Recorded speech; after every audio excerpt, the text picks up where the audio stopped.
well, I think it's time to start. Welcome to today's lecture in our lecture series, What is Philosophy? Today we will be witnessing an African-Caribbean dialogue on philosophy, and I am extremely happy that my colleagues and friends Hanétha Vété-Congolo and Edwin Etieyibo accepted our invitation to Hildesheim to do such a dialogue here between each other and later with us as the audience. Let me introduce our professors here.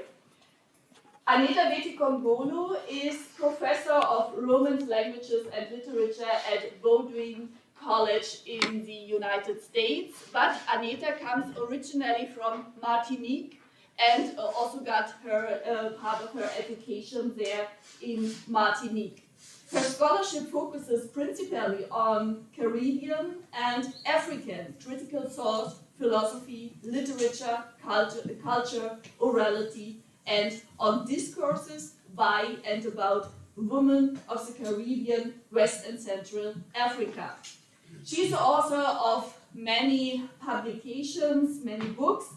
I would just like to mention two.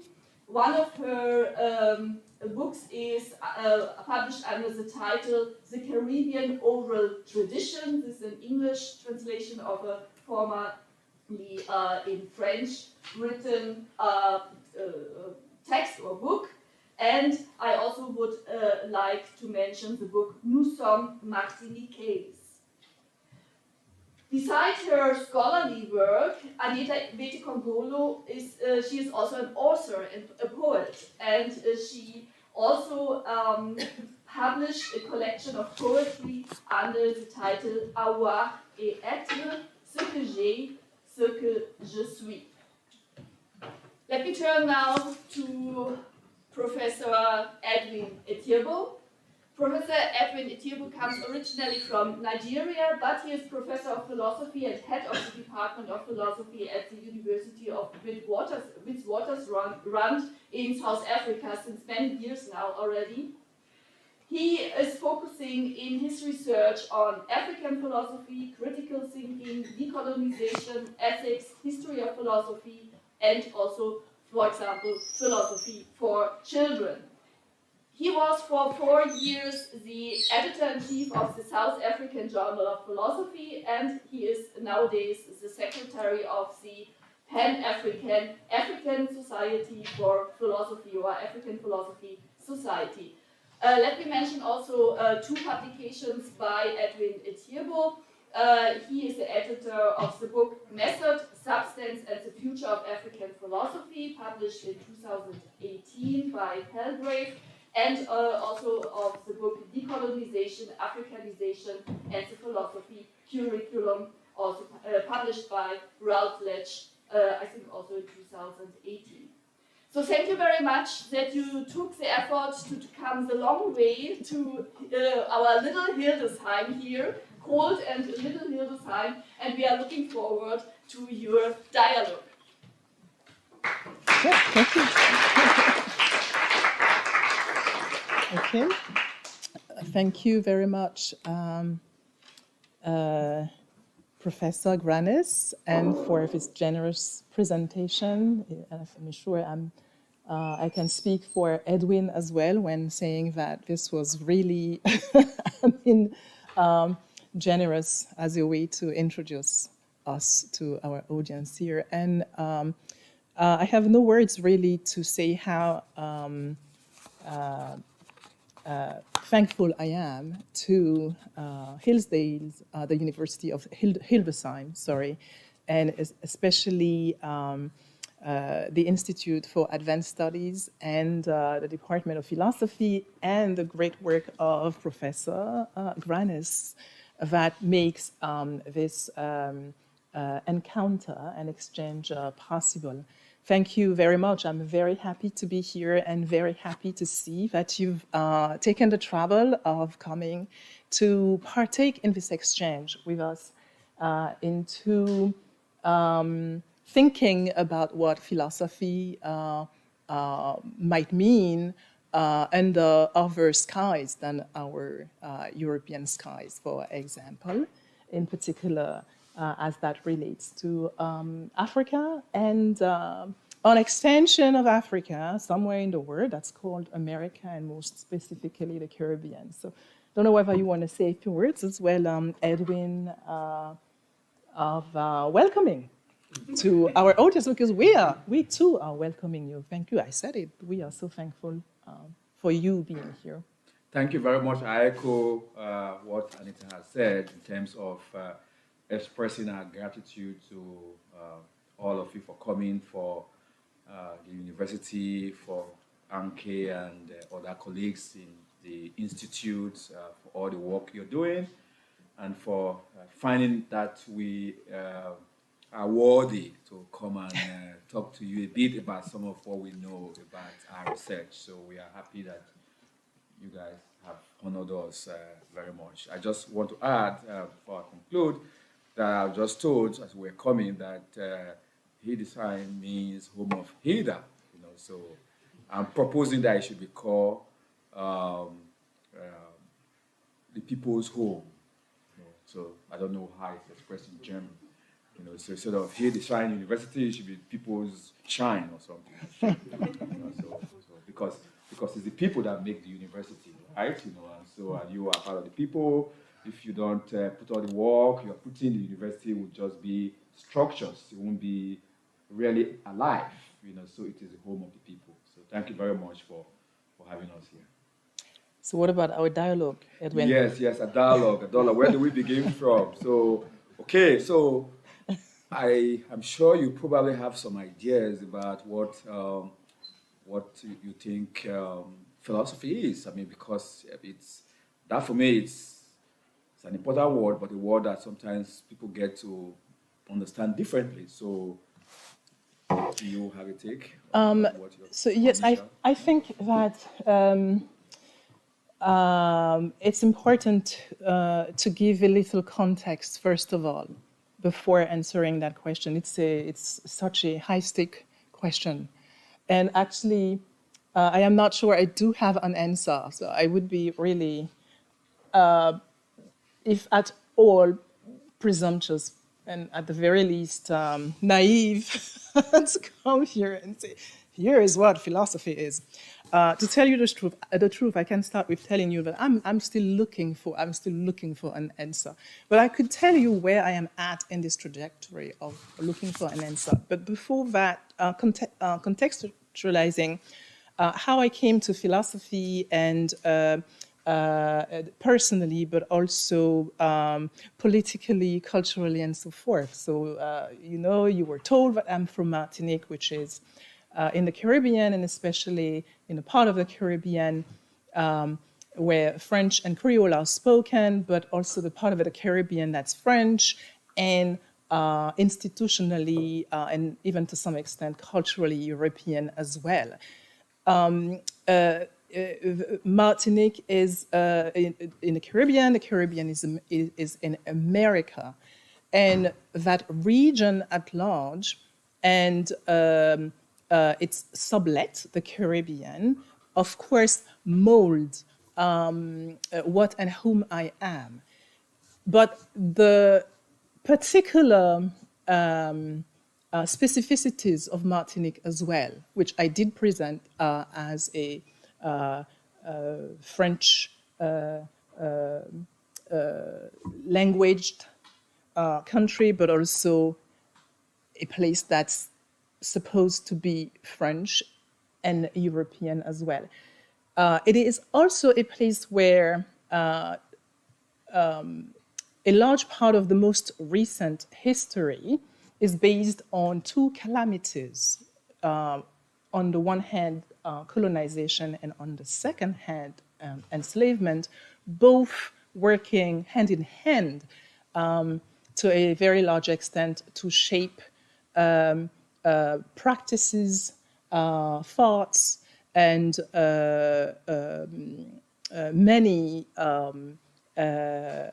modes that regarded today as being Caribbean. So given that, I talked about colonization and enslavement working together to give form, shape, and existence to that place in a particular light. And that light always comprehended a philosophical aspect, or if I should put it in better terms and clearer terms, philosophy has been a very important constituent in what did unfold in that part of the world in terms of forms and substance and existence, for example. And this is a fact that is neglected as one considers Caribbean phenomena. So the importance that was granted to philosophy, and philosophy as a space where ways of thinking and of being produced, but also as a space providing the ways for thinking and existing. So if it is so, and that happens in the context of these two anti-human attacks, colonization and enslavement, then it means that whatever takes form and existence in that space is in jeopardy of looking like this thing. So the question of philosophy is very important as to thinking about what all of that means and what is there and what can be there, even what has been there, and how all of that came to be there. These are essential philosophical questions. Another point that is very often neglected, and I'm coming to my answer to your question, what is philosophy? Another point, and I already mentioned that, I talked about existence. So it's one of the critical questions indirectly and directly posed by these two attacks onto humankind, humanity, and the human person that both colonization and enslavement were, because both colonization and enslavement actually, in the way they did unfold in that part of the world, had the pretense of determining, defining, and shaping what the human person would be, what a human person was or is, and what it would mean for a human person to exist in that Caribbean context. So the question of existence becomes fundamental, and it's no wonder why that question has preoccupied Caribbeans for the longest while. It's preoccupied those who have had to undergo these two phenomena, colonization and enslavement, Africans themselves who were deported and kept into bondage, have raised, they themselves, the question as well. So we see that in that context here, there is, and I could tell you later how some of the ways they too did raise the question of what a human person was. And but we do understand why that question would be so critical to them, and bringing an answer to that question as well was essential to them as well. So given that context itself, where what a human person is under siege, is under attack. The attack is very much performed incessantly, so there is systematicity in the attack. devices are set in place for a perception on what a human person is prevail. So given this particular plight, not just for those who suffer from colonization and enslavement, but for humankind itself, for the human person themselves. And so in addition to all of that, and to these phenomena that are taking place and the philosophical questions that are already posed just by the fact of having colonization and enslavement that are both attacking humanity, humankind, and especially that of those who are enslaved, for example. We do then understand how we cannot escape looking at that history through the lens of philosophy as well. And we do then therefore understand why certain questions would be so prominent, so important for those who are under that siege, but also for all those who are taking part in that history, including those who enslaved. What is a human person? What is it that there is out there? Is it human or is it not? And so when, in addition to all of that, the notion of race is going to be the one supporting this entire thing, we understand even better how critical that is. And that history happens also within that context and through that prism. And so therefore, when you look at this on the broad scale and you approach it being the history, for example, when you approach it through that lens, then you start wondering about philosophy. Yeah, because it's happening in a place where, like, you believe it shouldn't happen or it cannot happen, right? To engage with it, perhaps you may think that a freedom is absolutely necessary. So you can't engage with it if there's no liberty, no freedom. And we are in a context where there is this only for one category. Remember the notion of race supporting all of that. So then the question becomes even more pressing. What is it? And for this particular context, for this particular region, what does it mean exactly?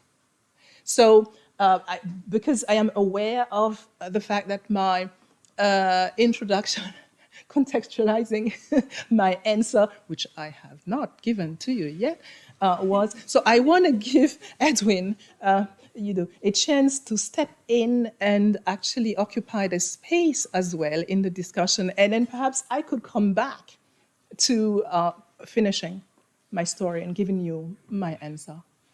Yeah. Thank you very much, Hanétha. That's a very helpful introduction.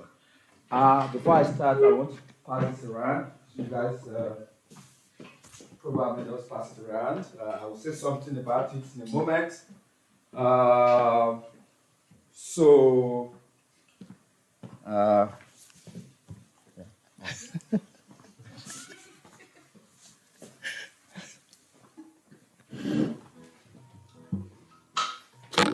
got shoes, you got shoes, all got children got shoes. When I get to heaven, girl, You guys want me to dance? No, I don't. I don't think you want me to dance. No. Because I have shoes. So, No. All right. everybody's talking about heaven, ain't it going there? Heaven, heaven, Gonna walk all over. Okay, stop it. All right. Okay. Is there anyone here that doesn't have shoes? Put up your hand. You don't have shoes? No shoes. Yes. Do you have shoes? I have shoes. Is there anyone that doesn't have shoes? No? Right. So we all got shoes. And so why is that important? Well, all right. So in the song, which you sort of saw now or listened to, it's an old song, but a song that is sung by African Americans. So it ties in with part of what Hanétha started with, which is of an enslaved people who were black Africans who were brought to Caribbean, the United States, and they were made to work in plantations, other places. And so what is so important about I got shoes, you got shoes? Because the song actually is titled, All God's Children Got Shoes. All right. Now, one of the practice, both in the plantation or the enslavement of Africans, is that they're not allowed to wear shoes, generally. So, and the song is longer. There are other items they don't have. They don't have robe, which denotes prestige or privilege, right? So the song is taken as a protest song, as a song where African Americans are reflecting on their experience and protesting the experience they have, the injustice. But generally, that some people take it as revolutionary in a sense. Again, it ties back with part of what Hanétha is talking about in terms of the experiences of Caribbeans, in terms of reacting against colonialism, enslavement, and all of that. So, what is significant here is that the African Americans don't wear shoes or have shoes because they are not allowed to wear shoes because their masters or mistresses who enslaved them have shoes, right? Can you put it up again? Just the lyric, not the song, so I show something. So, good. I got a robe, you got This a is robe. It is the same thing about the shoes, right? So, okay. Can we go back to the shoes? Because I want to check. Oh, it's the same. There's robe, there's other things. Heaven, everybody talking about heaven ain't going there, heaven. Can you go back? Okay, all right. So, I got shoes, you got shoes, all God's children got shoes. when I get to heaven, I'm going to put on my shoes.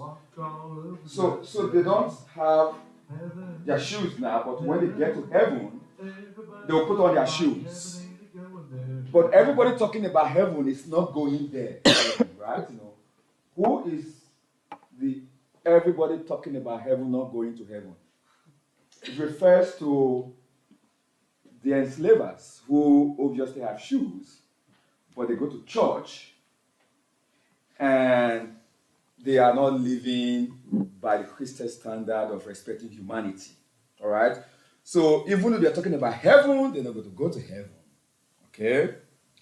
But the enslaved people don't have shoes now, but they will wear their shoes in heaven. So, in a sense, people interpret this to be philosophical. Why is it philosophical? Because it is critical, it is protest, it is revolutionary, it's criticizing hypocrisy, injustice, but also offering a hope for the future, right? For African Americans. There are two ways to read this song. You can take it as a poem. One is to say This is great. This is very critical, reflective of your experience and pontificating about the way humanity should be and how the world should be and how heaven will look like, whatever and all that. You can read it that it is a critical reflection, but one that is revolutionary. You could also read it as critical, but not revolutionary enough. All right, so let me speak a bit about the two aspects. So one aspect, if you think it's not revolutionary enough, you might say that is because these folks are waiting to go to heaven to wear their shoes, right? If you really have to have proper philosophy, you can't wait to get to heaven to wear your shoes. You should actually not just criticize the practice, but actually fight it, right? And again, those of you who probably know one of the famous line by Karl Marx is the idea that philosophers hitherto had interpreted the world, but the point is to change it, right? So proper philosophy for Marx is not just abstract, theoretical, but one that actually changes the world, right? So from that context, obviously you worry whether this will be sufficient philosophy if all you do is criticize establishment, institutions, practices, injustice, but you don't really do anything to change the world. What would that mean for them? What it would mean is to actually say, no, I don't want to get to heaven before I wear my shoes. I want to wear my shoes now. Right? That's what it would mean to change the world. But why are they waiting to get to heaven to wear their shoes? Because they have imbibed the Christian idea that you go to heaven, which already is Western, is that of the ideology of the enslaver, right? So there's a lot going here. And so the question still remains, what is philosophy? All right. I would just say a little bit, then I'll turn back to Anita. Then I'll come back to that question. We're not trying to suspend you sort of answer. At some point, we all will get there in your head of what we think philosophy should be or is, right? So a quote I want to give you, you've seen the book, I've passed the book around. The book is titled, it's by Ben-Ami Shafsen, A Comparative History of Western Philosophy. The quote on page 6, this is what he says. Philosophy, it turns out, had just 3 territorial origins, 3 beginnings, languages, 3 historical paths, and 3 webs of self-reference. 4 criteria he gives for what constitutes philosophy. And based on these 4 criteria, he concludes that there are only 3 philosophical traditions. 1, the European philosophical tradition. 2, the Indian philosophical tradition. And 3, the Chinese philosophical tradition, right? So the question I'll pose to you, I'll go back to Anita, think about it, I will come back to it, is the 4 criteria he identifies will rule out what I just presented as probably philosophy, right? It will rule out what Anita has talked about as philosophy, all right? And you think about the 4 criteria. I can repeat them. 3 territorial origins, 3 beginning languages, 3 historical paths, 3 webs of self-reference. So, what do you say? Because it doesn't seem to suggest that your idea of philosophy is just wrong, right? I mean, you could go by this guy, right? Yes, but Okay, good. this is not the reference. That's not the guy by whom we go, I would say.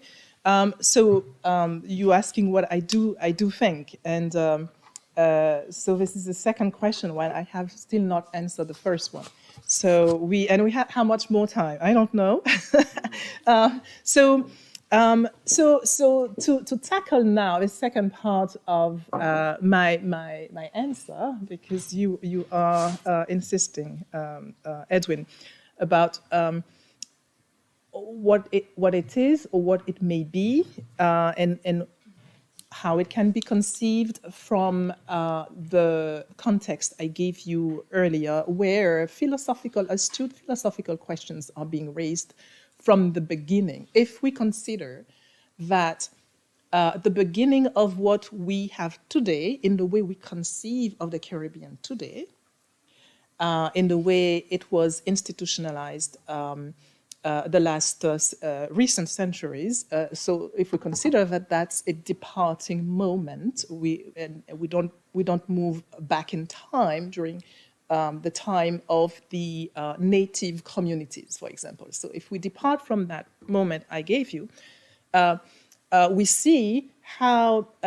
fundamental philosophy per se is if it is defined in the classic way, as we tend very often to comprehend it, which is, asking questions about what is,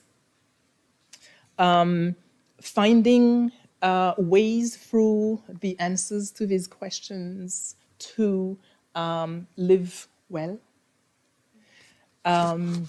and establish oneself, and so forth. So if we consider that classic definition, or that admitted definition, then we recognize that this philosophy we are thinking about is extremely important in the context of what unfolded there. And of course, we would say, obviously, in the context of what will follow that, because we also have the contemporaneous times, right? So that ensue from that context, that original context. And so given this wound that was inflicted upon humanity, and most specifically upon the humanity of Africans of all kinds. Given the confusion that was created, this dérangement, as we would say in French, this utter turmoil brought about a critical aspect of our being humans together in the realm of humans. Given that, then when I consider it, the context, I want to enter this world of philosophical thinking about what all that means, what it's meant then, and what it may mean today. And especially if, when I do consider today the contemporaneous times, and I do identify clear remnants or persistent and lingering phenomena that can be directly traced back to these times. When I consider all that, yes, I want to ask philosophical questions about what is that? What does it mean? And what does the human person within all that mean? And so, why? Because I have the impression that answering these questions will help me, or might help me, live better, because I would have a comprehension of that. I would have an understanding of what the meaning is. And so then I start thinking, okay, so philosophy might be helpful at doing that. So philosophy would be a way to try and comprehend meaning, the meaning. And I already located my set of phenomena I want to understand, so where my meaning is located, my objects of meaning, and so forth. So, and why? Because the answer might help me position myself as a human person. So I would have clarity about how I want to place myself within that. The answer might be helpful at, or the answers for that matter, might be helpful at honoring what has been attacked. Humankind, humanity, the human person, being human in the realm of human, and especially the humanity of these Africans, for example. So philosophy, a philosophical answer to the philosophical question might be helpful at trying to honor this humanity. Take side, maybe, if we enter the political, a political posture vis-a-vis the answer. So we take side. So politically, where do I situate myself?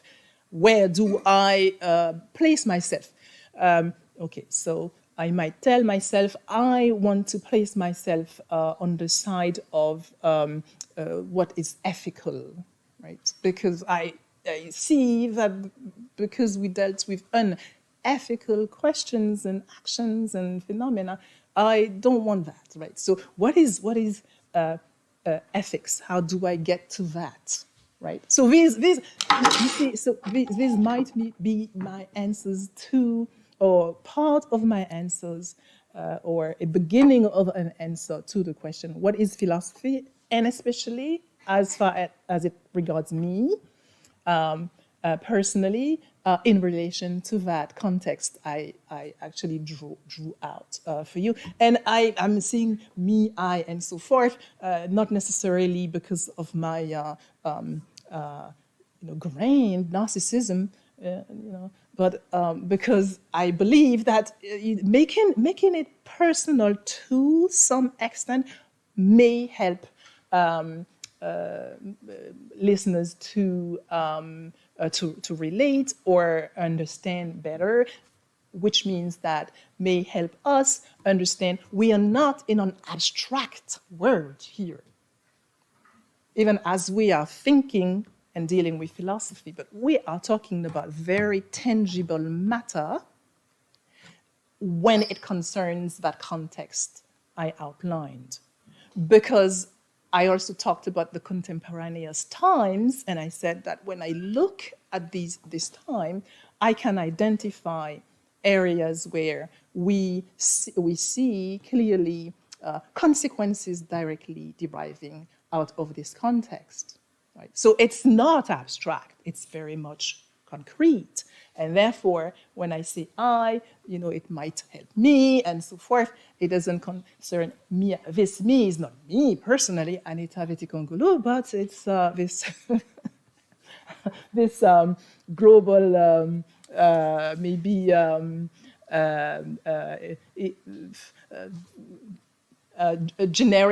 general I. So this is one step or more into my story to you. So I think we would agree that I have given something that resembles an answer to the question. And I might come back to a second aspect of my question, but we want Edwin also to to be part of the discussion, and especially Edwin, we do want an answer. Yes, thank you, Hanétha. What I hear you to be saying is part of this. Philosophy is concrete, it's in practice, it's drawn from experience, particular experience that could be universalized. about humans and all of that. I think one thing we can agree on, which is the point, is that I do agree with you that there's something problematic about Amy Shafstein's 4 criteria of philosophy. That's what he gives. We need to question that. We need to reject that. We need to come up with something different, right? But of course, the question is, what is the something different? What other criteria will you come up with? And what will yours be better than his, right? So because, of course, he's going to say, well, mine is better than yours for X, Y, Z reason. Yours is not as good as mine, of course, and then you have that debate and conversation and all of that. But if we agree, just to begin, that any criteria or set of criteria of philosophy will run into some problems, and that there's a sense in which philosophy has to speak to experience, concrete, which is part of what I hear you to be saying, then I think that probably may bring us a bit closer to what an idea of philosophy might be. But I think we should turn to the people to find out whether they agree with us. Because again, like I said, this is a university of not just Hilda, but the home of the people, right? So the people will probably tell us a bit. So I'm going to do this quickly. So I will start from Anke. If you don't mind, I'll work our way down. So no, what we're going to do is Anke will speak to the person next to you, and the person will speak to the next person, and then we'll go all the way and all the way and all the way. All right. So this is the problem I want to pose to you. Supposing you are hungry, okay? You're hungry, very hungry, and you are in danger of starving to death.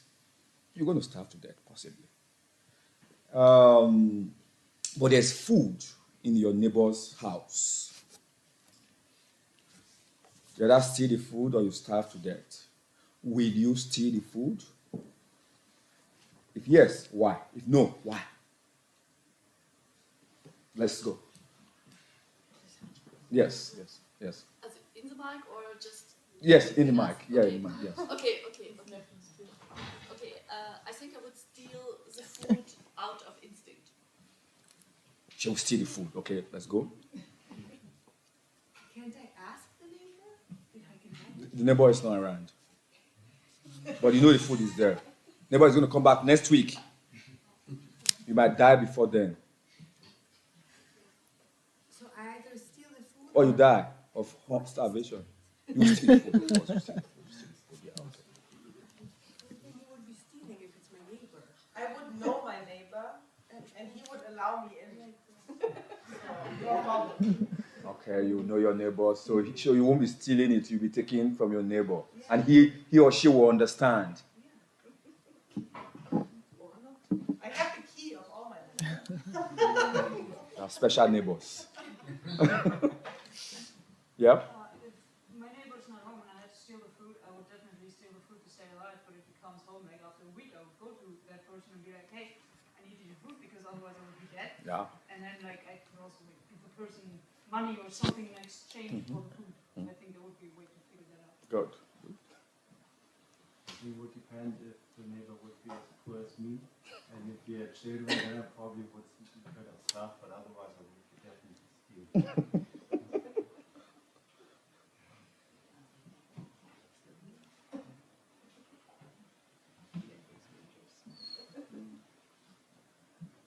Yes, I would also definitely steal the food,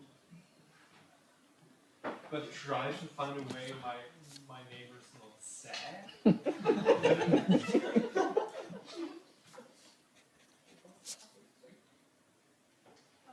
guess I also steal the food, maybe apologize later.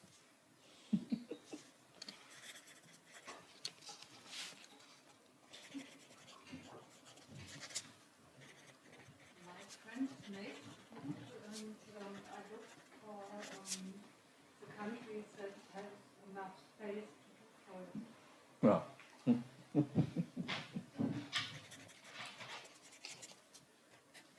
guess my neighbors wouldn't consider it to be stolen if I take it.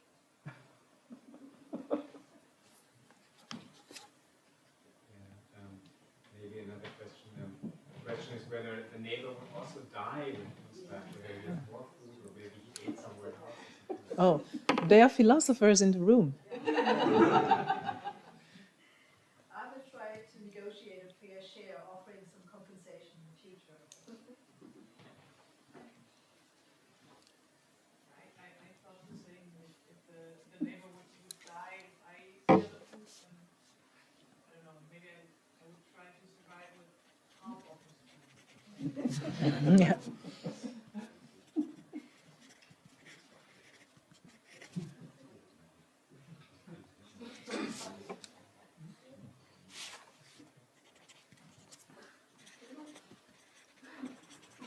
I would steal the food because it's a human I knew. I knew it. Yes, I knew you would steal the food.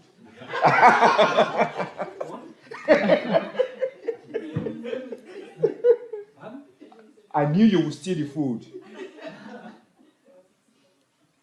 Okay. I knew. It's a human right to get food. To not die of hunger. Yeah. I think the question is too abstract. I have no answer to such abstract questions. Yeah. I would absolutely steal, and I'll be okay if he steals food from me, so it's kind of a equal situation. I think the categories of private possession and stealing doesn't apply here. I think it's about sharing and cooperating and solidarity. Thank you all, thank you all, thank you all. I'm sorry I put you through this trauma, but it was a good experiment and good trauma.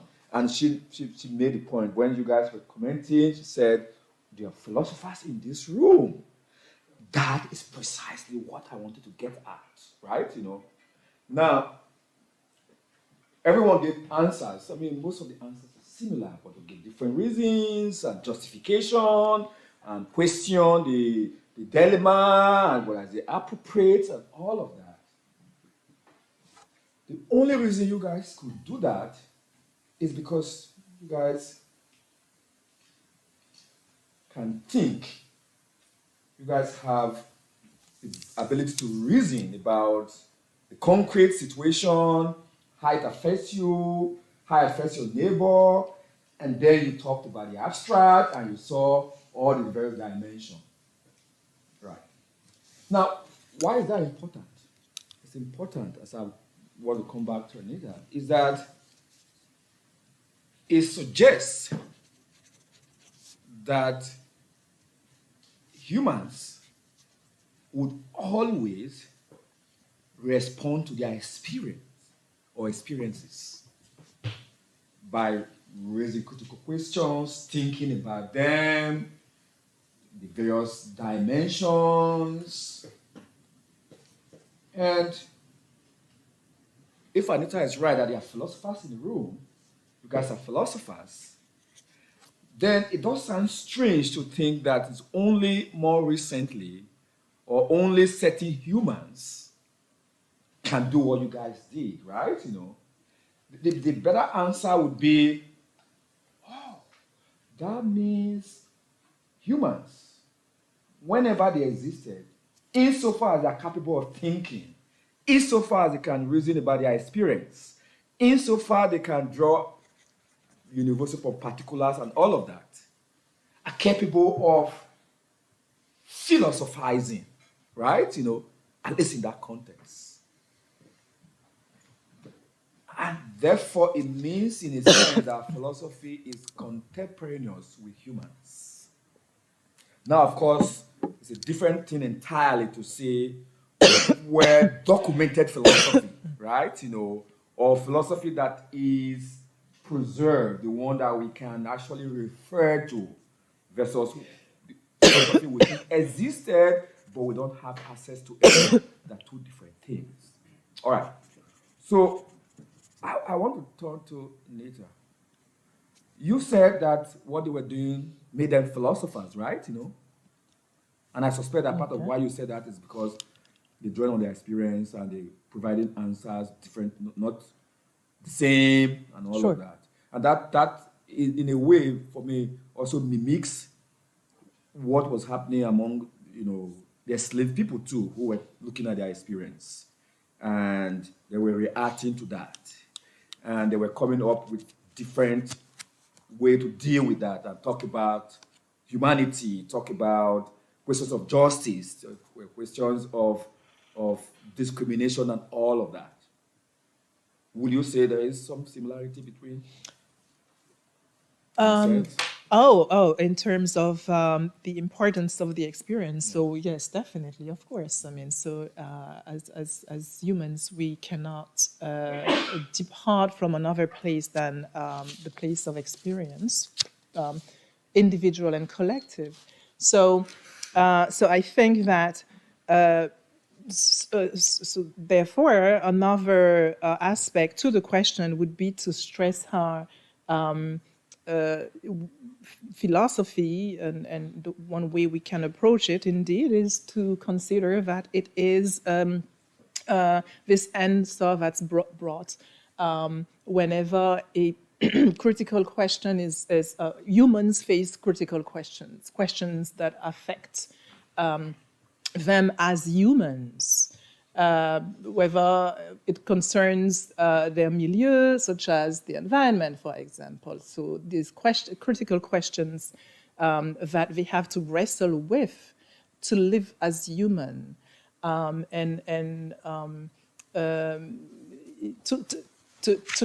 live as humans. And so I was going to say to live as humanized, but okay, I'm not going to go there. So I will say to you to live as humans. And so it's also this, when therefore they have the possibility of investigating the phenomena to find the answers to the questions. So we have these critical questions, but we also need that possibility of, for investigation, whether and it has to be discerned investigation, of course, and even maybe systematic in the way of that, in a way that brings clarity. And so a third point I would raise is that, to me, it's important that after the question has been posed and faced with and through an answer, being able to apply the answer with it, I would say also in a concrete way, with the view of living well, of being well, which may be the end point, which may be the sought goal as humans, just being well in that human milieu.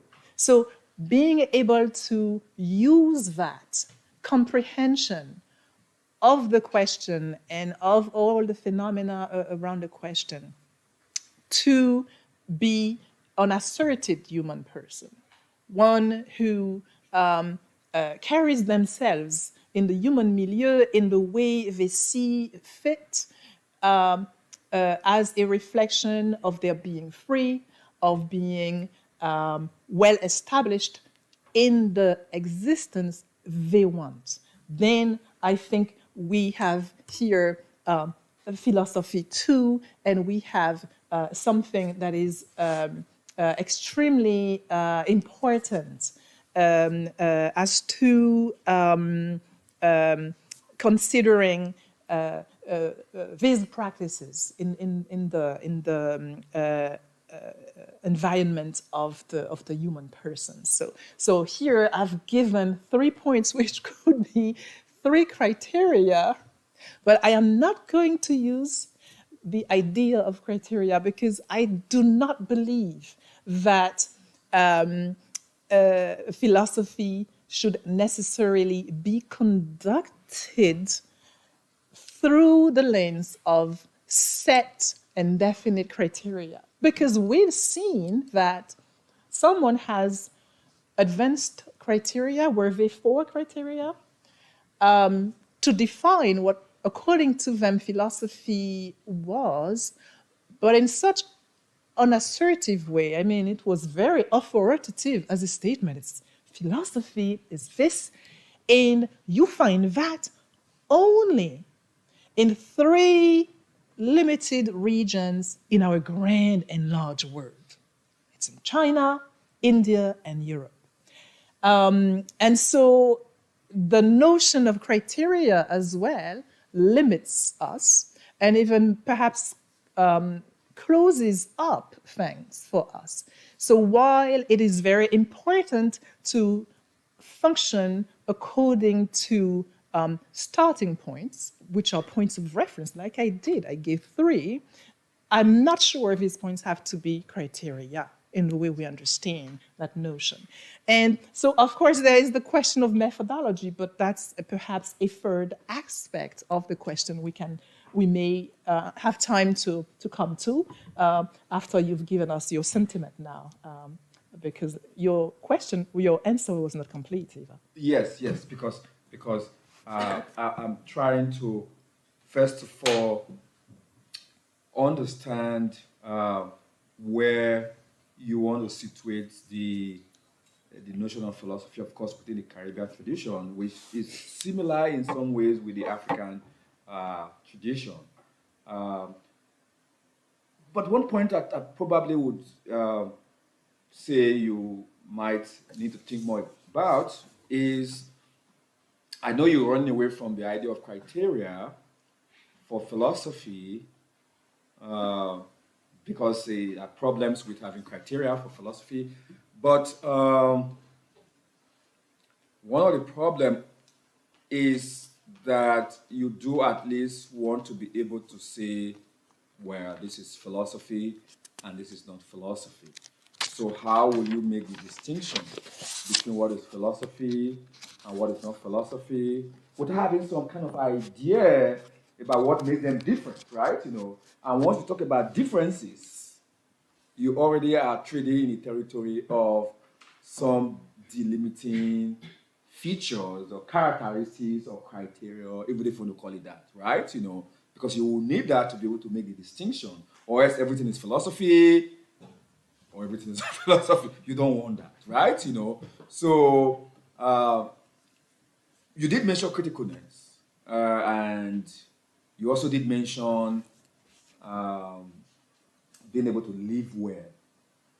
But perhaps let's step back a bit and say, supposing maybe you might change your mind a bit. Let's see if you would. I'm not sure. But supposing we go back to the notion of philosophia, which is in the Greek, or merek, which is the Egyptian word for philosophy. Both of them mean the same thing. They mean love of wisdom. Whatever it is to say, right? So if you say merek or philosophy and in different languages, it might come to the same thing as some kind of love for wisdom. And I think that maybe captures some of the things you're trying to say about what philosophy is. So what would it mean to love wisdom?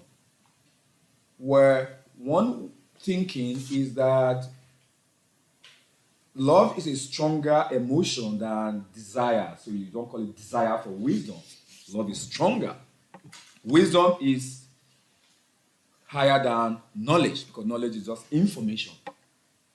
So if you think that wisdom is the application of knowledge, it's knowing something but putting it into practice so that your situation improves, which is what you probably mean by living well. And the love is the part of the criticalness, because the love itself pushes you to always ask questions, to be critical, to say, is this what should be done? Why must I do this? What is the problem if I do it this way? What is the problem if I don't do it this way? You are asking those questions around. You're critical. The love is pushing you. There may be different ways in which you can do all of that, right?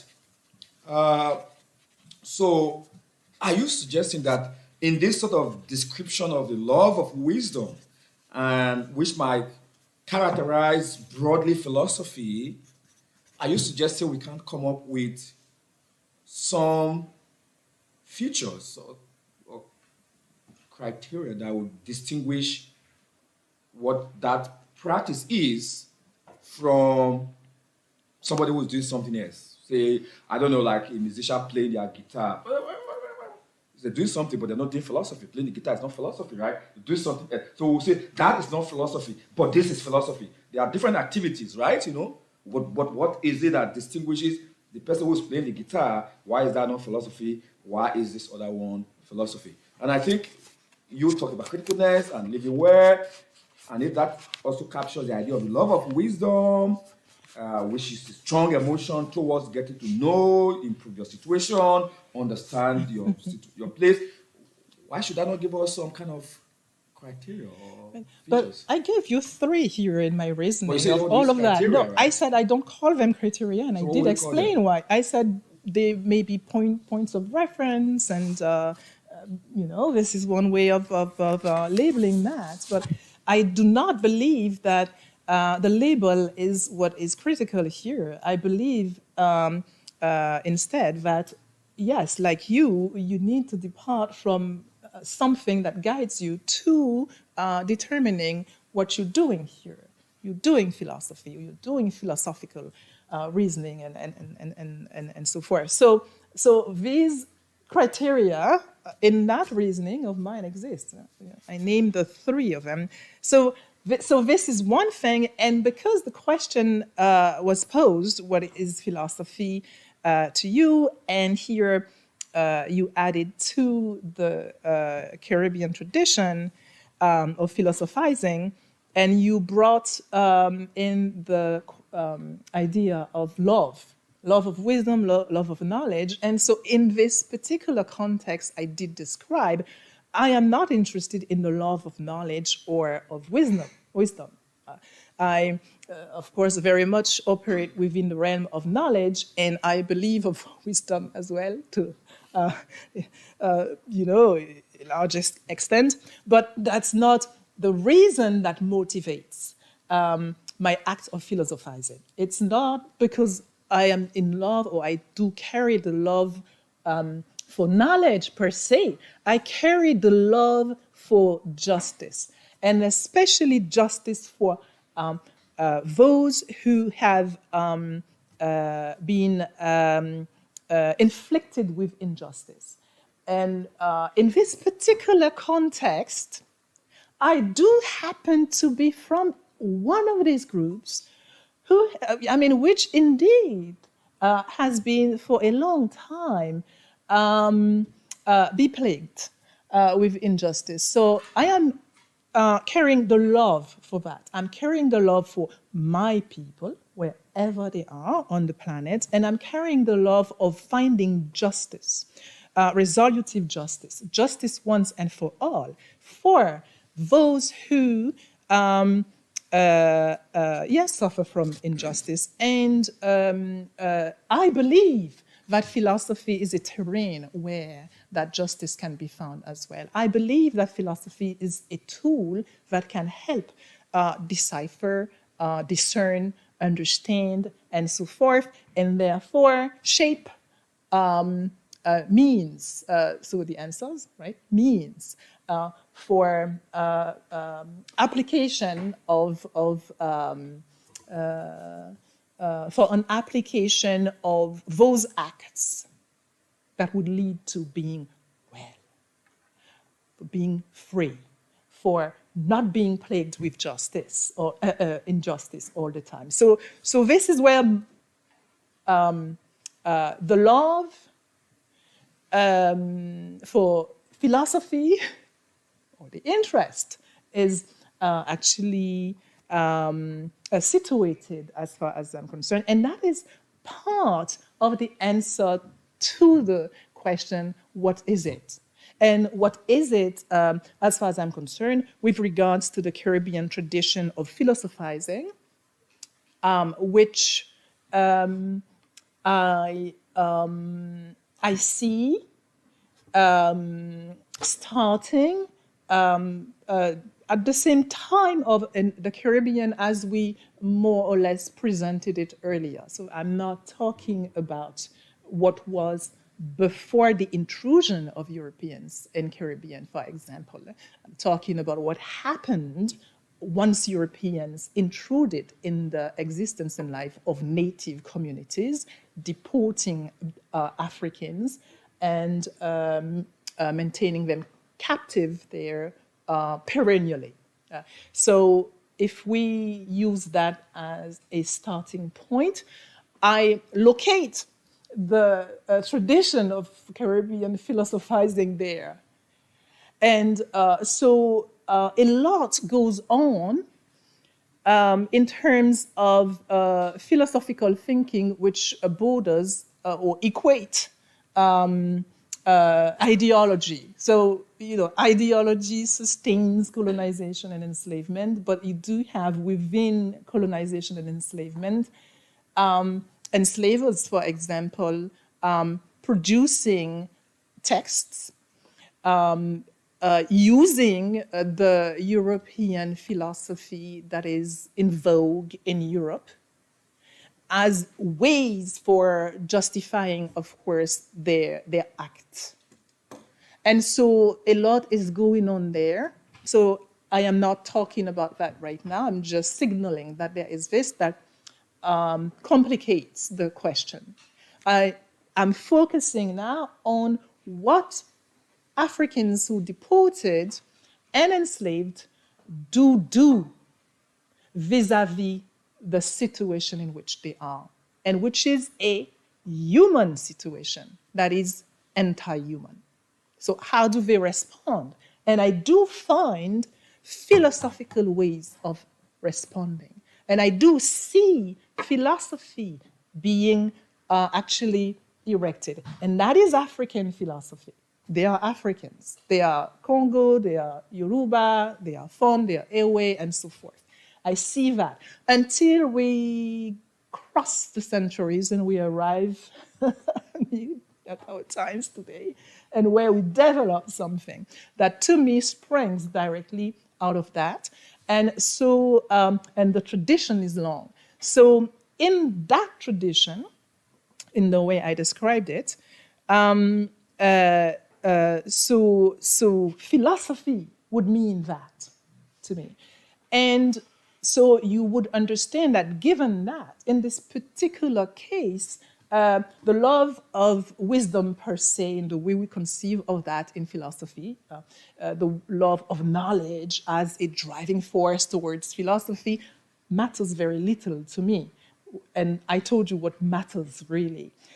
So it doesn't efface wisdom. It doesn't efface knowledge. It doesn't erase the fact that these two items are highly critical in the entire question and in the entire philosophizing act.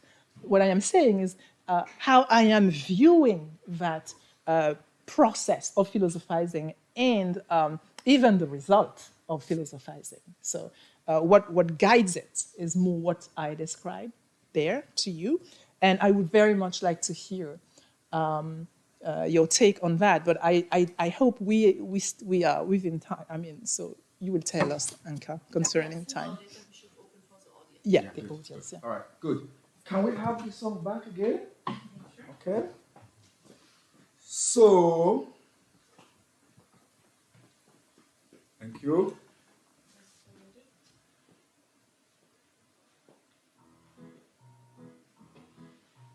I got shoes, you got shoes, all God's children got shoes. When I get to heaven, gonna put on my shoes and gonna walk all over God's heaven. Heaven, heaven, everybody talking about heaven, ain't it going there? Heaven, heaven, gonna walk all over God's heaven. Okay, thank you. All right, so clearly for me, what this song represents is, again, going back to the point I made earlier, it's similar to what Anita is describing. The experience of African Americans as slaves. It's about a question of justice, primarily, right? But it's not just a question of justice, but questions about justice, about hope, about future, about humanity, and there are a lot going here about what is heaven, for example. Who goes to heaven? What is the requirement to go to heaven? Right? Yes, that's one answer. What was the answer? What was the answer? I didn't hear. Because before we go into university, we go to school. To school? Oh, okay. Yeah, there are many other answers.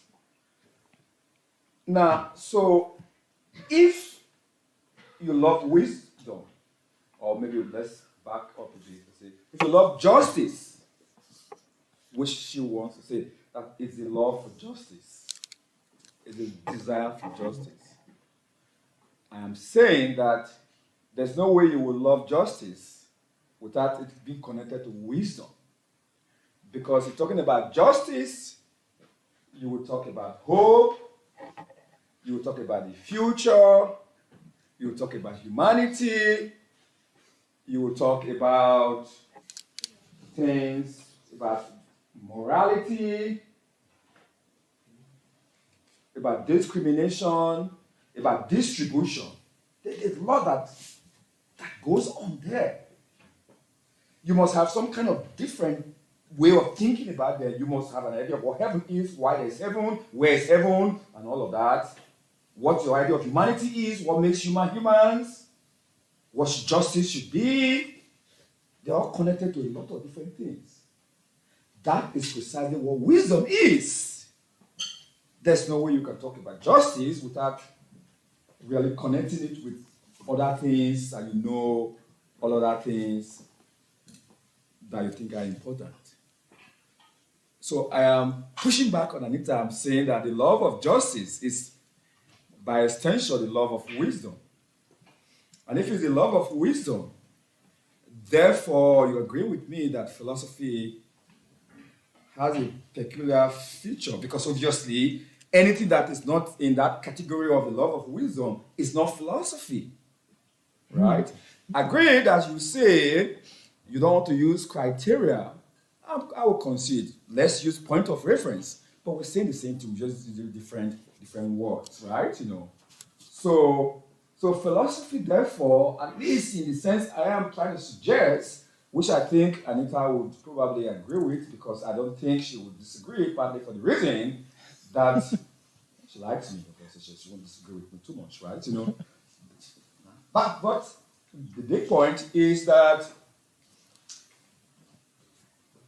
to situate your particular experience, which is what happens with philosophy, there is no view from nowhere. I mean, we're reminded that by Thomas Nagel. The view from nowhere doesn't exist. Philosophy begins from the particular, your experience. And then you try to build from that. There's no philosophy of no place. You try to build that up, and you try to extend that to humanity to say, oh, okay, these are universal categories that apply to all humans. But you start from a place, a concrete, and you move. So I don't think most people would disagree with you that philosophy starts from a place. The Caribbean experience portrays that. But in moving to the universal of what is humanity, what is justice for all, you are in the territory of loving wisdom. And once you love wisdom, then you have already agreed that there are a set of points of references that distinguishes philosophy from non-philosophy. Is there some agreement there? With nuances. So I don't have time to. So yes, of course, the relation between wisdom and items like justice is obvious, of course, but still, I don't want justice to be buried under wisdom. So that's why I would raise it to be prominent. And like I said, it doesn't preclude the fact that indeed wisdom is key, but I don't want it to be diluted in any way. So I will maintain it as perhaps the driving force, if we have to speak in these terms. Of course, agreeing that both are interrelated in an intimate manner. So reverting to your very last proposition here, still concerning wisdom, I think that, so you were going towards abstraction, which is okay, and you talked about this universal manner of approaching the question, and so and all that is all great, and it's part of it in a very sensible and highly sensitive matter. But I would still, next to that, place the particular at the same level. Because for certain questions, the particular still matter in an astute, in a very, very critical way. So I don't want to lose sight of that. And finally, I think it was still about wisdom. I think I'm forgetting a little bit what you said, but I felt it was important for me to answer here. But I think I'm forgetting. It was the last point, probably the most important of all what I said earlier, but unfortunately, during the Q&A. I do apologize. My brain is, playing tricks here. It's been a second ago when you said that, but okay. Thank you so much for your attention. Thank you so much for your dialogue and raising so many important topics. It was so rich, and I think there might be some questions now here from the audience. So it's open for the question-answer session. Now here we have at least still like 15 minutes. Und ich möchte euch wieder ermutigen, wer Deutsch sprechen möchte, kann das gerne machen, und wir übersetzen die Frage dann ins Englische.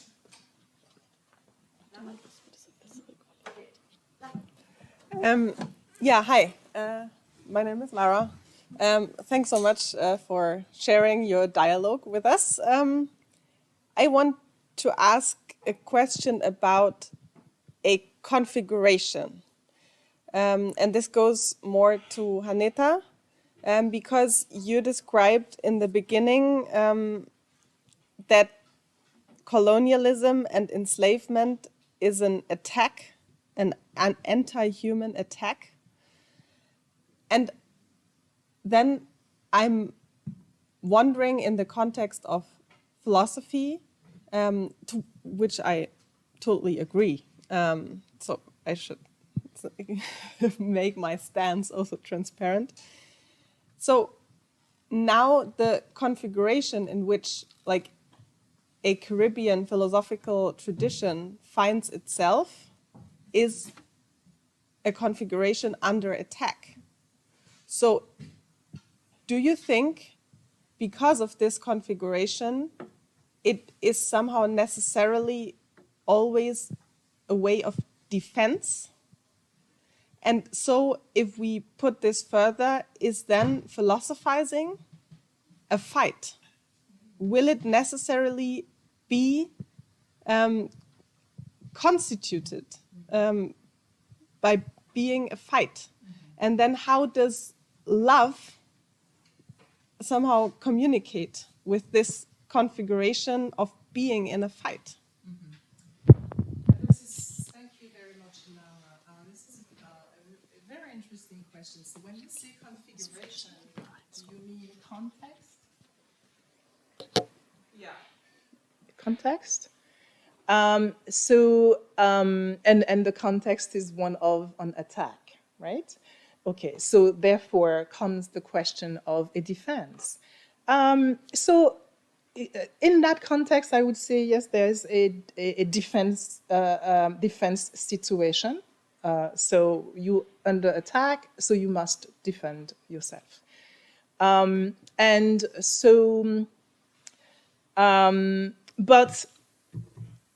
while this is true, and indeed the context itself generates the texture, part of the texture of the answer that you're seeing as a defense here, right? While this is true, I do not believe that what was produced then in terms of philosophizing remained in the domain of a static defense or of a posture that would be constantly that of having to be under defense, not necessarily under defensive, but in a state where defense is the mode, because some aspects of the answer, of the response, these Africans in this context proffered concerns the notion of for, as in on behalf of, and not solely against. So it was on behalf of humanity. It was for humanity. It was so in this way comes the question of the type of answers that are proffered. So in this particular case, you had ethical answers, answers that concern ethics, but you do have answers that concern very directly aesthetics, the production of what is beautiful as well. And so looking at it in this way brings you to see that it's not solely a posture, that they do not solely exist in a context where the only mode of existence that's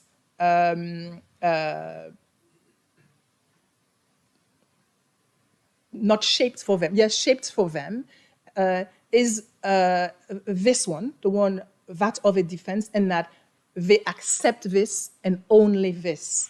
There is this, and there are other ways, other modes, other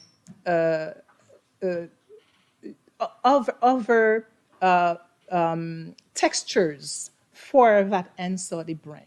And some of these textures, like I said earlier, are not just defense. So the philosophizing is not in that limited context. The philosophizing is not in this soul category, and it's not. It doesn't comprehend only what in this context the enslavers impose, for example, because what this would mean would be that the plight in which they are even worse than what we think, and that no aperture whatsoever is possible. While we see in the way they philosophize and in what they produce, they open the space. They make their own propositions, and they create other things. They make other propositions. It's not just an existence that's being unfolded solely from the impulse of the enslaver, which would be being on the defensive solely, and which would be being on the defense solely. So they break away from this context of imposed limits. So philosophy doesn't have to be that, right? I think. And in this case, it has not been that solely. It has also been that per the context, but not only that. So you've brought me to think a little bit about it now more, and we can have more elaborated discussions afterwards and come up with a more complex way of approaching the answer to your question. Thank you for asking it. Yeah, thank you, Anita. Are there further questions, comments? Leon.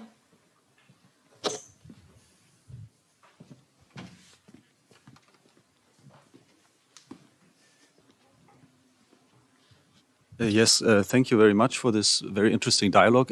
You gave the very interesting example also of a person who is starving and the neighbor has something to eat. So should we steal it or not? And I wanted to complicate the situation a little bit more. And let's say there's not a single person living there, but a whole group. And some of the people living in the house, they are also starving, and but they look exactly like the homeowner.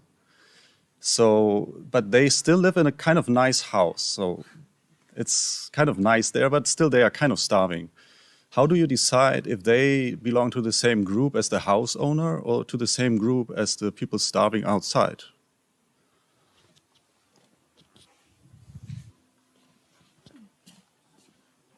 Yes, so thank you. You see, what you've done, thank you very much. That is a very good question, but one that is, you said it yourself, you complicated the situation, right? You know, and philosophers are very good at complicating situations by bringing in thought experiments, you know, what if that, what if this, what if that, and they will like scratch our head, you know the famous, trolley examples in ethics. What about if you have to choose to kill one person versus 5 persons? Who will you kill?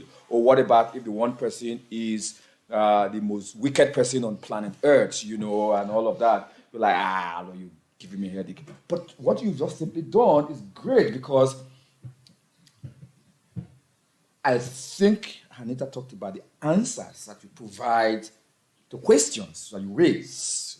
You ask questions about your existence, about your context, and then you try to provide answers.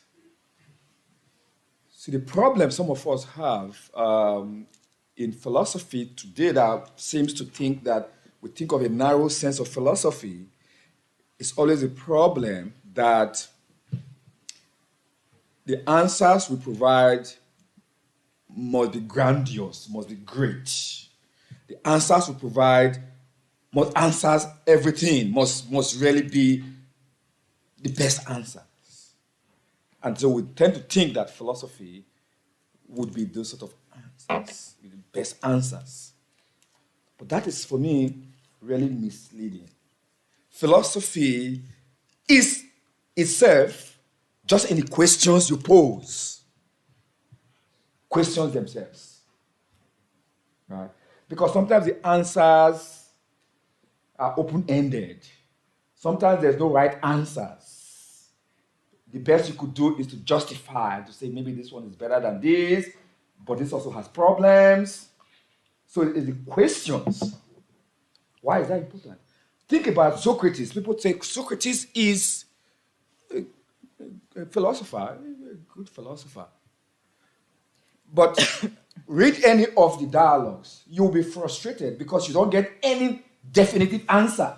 What is justice? You bring one answer, yeah, but what about this and that and that? Oh, okay, that's not justice. Okay, you move to the next. Oh, that's not justice. You move to the next, right? Socrates has fun over it. He will be laughing. Like, well, this is great. Philosophy for Socrates is just in the very nature of posing the questions. getting your listener to sort of think about their situation, looking at how they affect other things. So it's not just the answers. So in answer to your question, what will I say? I will say the very fact that you complicated the questions makes you a philosopher. It doesn't matter what answers we give to you. The answers could be better than some, but that is great. But even if you don't bring great answers, the very fact that you're thinking about your situation, you are looking at the different dimensions, the aspects, you're posing questions, that itself is part of philosophizing. It's part of philosophy. I don't know if I can answer the questions. Okay, thank you. There's maybe time for one last question. Is there another question? Yeah, Benedetta, It's more of a comment. I think, thank you for bringing us, I think you started with the question, what is philosophy? But you took us to who is philosophy, which I think is a very valid shift. I think a very important one. And I think this talk really centered that. I think the what is philosophy can be a very academic preoccupation, but you have put at the center, I mean, the point is who? Who is philosophy? Who does philosophy? Who? So, yes, just thanks. And I think it's true that, I mean, that's why I can say that's why I turned to African philosophy as a European, very clearly. Because that question of who got a little lost, I think, in the European canon, and it's very central to the African canon. It's very prominent. Yeah. Thank you. That's great. Don't ask a very difficult question, okay? No. Just a little comment, and thank you. I think for me, the most important thing was that you stressed the ethical dimension. And Hanétha, you said maybe it's better to talk about love of justice. And then I wonder, we have in ancient Greek, we have philosophia, we have philomythos, we have philologos, but we don't have philodikaiosyne.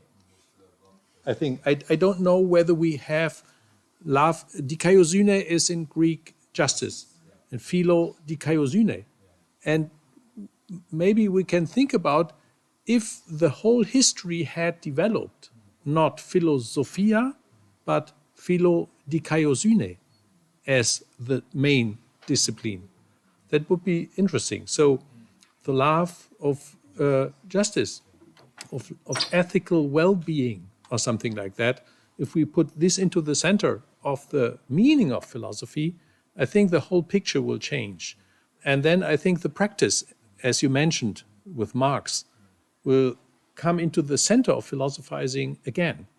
And that could be interesting. Maybe there's one philosopher, of course, in the 20th century, at least one of many philosophers, but I just remembered the approach of Emmanuel Levinas, who said, of course, ethic is the center. And the first philosophy is ethic itself. And what do you think about this shift within philosophy? And if I may, isn't that the law of justice your next research topic? No, I'm just saying. So yes, ethics. And so in this Caribbean tradition of philosophizing, ethics is the center. I mean, it has to be aesthetics as well, very important, but ethics is key.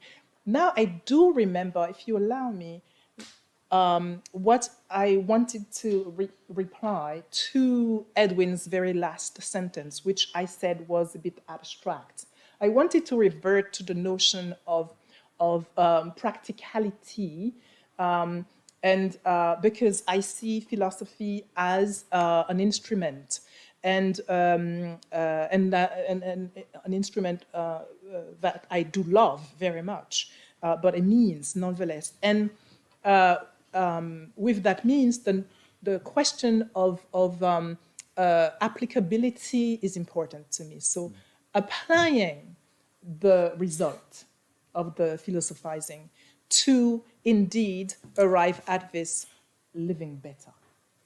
is very important as well. So that's why I wanted, that's why I said that I agreed with you with nuances. So I very much appreciate abstraction, and I do work within that confine as well. But to me, what is centered is how do we ensure that what we do understand thanks to philosophizing serves those whom, according to me, philosophy must serve, which are people, human persons. And in concerning the questions I raised, because I posited the context, which was the American context, and specifically Caribbean here, that question of being able to apply what we've understood and discerned thanks to philosophy to shape existences that are based on ethics, aesthetics, that bring us to have this happiness that we are supposed to erect for ourselves is what matters the most to me. So yes, I do agree with your conclusion. With that difference, I don't know whether it's a difference to you, but I said it was a nuance here. Yeah. So just in conclusion, are we concluding now? Yeah, or we have passed the time actually. Yes. But please. So just in conclusion, from her last comment, from Ross' question, and I did say it at the beginning, that Marx was very clear. Philosophers before have only interpreted the world too abstract. The point is to be practical, is to change the world, right? And Ralph's point is to say, what about if we have philosophy as a love of justice as center? Philosophy, the history of philosophy will be different, right? Because we'll be talking of many different things, right? So Hanétha does seem to agree with that. Therefore, obviously, I'm not disagreeing with that. That would be one strand of philosophy, right? Love of justice. But it could also be love of some other things, logos, right? And all of that. So the question of philosophy, therefore, becomes one of what is of central importance to you. The person who is starving, hungry, and thinking about, should I steal my neighbor's food, is not thinking about who won the last World Cup. No, that's not irrelevant to him or her, right? So philosophy has always been the questions we pose, the answers we want to get, determined by our material circumstances, right? And so, therefore, we cannot have one prescription about how to do philosophy and what topics are more important for philosophy, because what may be important to you may not be important to me, because what is important to me is whether I should steal my neighbor's food. You have eaten, so what is important to you is about football game, or about logos, or about something else. Once we begin to have this sense of philosophy, plurality, context, then it's then easy for us to say that there are many philosophical traditions, not just the theory that we started with, according to Ben Chaffetstein, right? And in that, I want to conclude by saying, he's wrong, we are all right, because we accept. Okay, Thank this you. is a very good conclusion. Thank you, Edwin.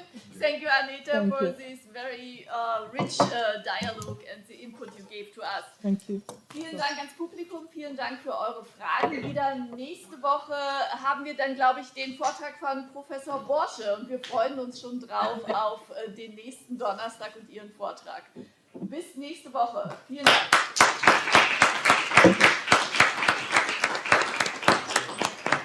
Thank you. Thank you. Thank you, Claudia. You don't need any preparation, right? It's just coming. We didn't talk about this at all. No.